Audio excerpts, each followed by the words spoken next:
বর্তমান সময়ে প্রত্যেকেই প্রত্যেকের সঙ্গে স্বার্থ নিয়ে মেশে। সেটা স্ত্রী হোক, ছেলে হোক, মেয়ে হোক, বাড়ির ভাইরা হোক,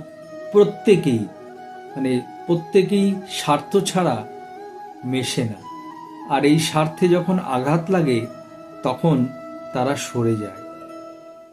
কিন্তু সমাজের কিছু মানুষ আছেন, সেগুলো বিশেষ করে হয়তো বাইরের মানুষজনই হয়, যারা বিনা স্বার্থে আপনার সঙ্গে মেশে।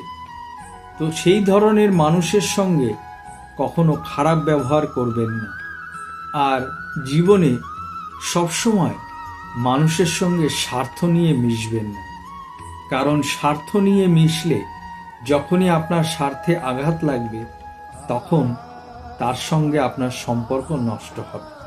তাই স্বার্থ ছাড়া মেশার চেষ্টা করুন এবং নিজের ওপর ভরসা রাখুন। সবসময় অন্যের থেকে কিছু পাবো, অন্যের থেকে কিছু নেব, অন্যে কিছু করবে, এই ভাবনা মাথা থেকে মুছে নিজে সব করব, নিজের ক্ষমতায় করব, এই ভাবনা রেখে চলুন।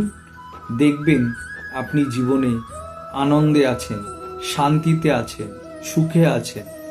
তবে ভগবানকে সঙ্গে রেখে, ভগবানের নাম গান করে সবসময় ভগবানকে সঙ্গে রাখুন, ভগবানের ওপর ভরসা বিশ্বাস রাখুন। দেখবেন আপনি আনন্দেই জীবন কাটাতে পারছেন। এই অন্যের ওপর ভরসা আপনাকে করতে হবে না। স্বার্থ নিয়ে আজকাল প্রত্যেকেই চলে, তো সেটা আপনাকে চিনতে হবে, বুঝতে হবে। তাই আপনি নিজে স্বার্থ নিয়ে চলবেন না, বা যারা স্বার্থ ছাড়া আপনার সঙ্গে মিশছে তাদের সঙ্গে খারাপ ব্যবহার করবেন না। তাহলেই দেখবেন ভালো থাকবেন।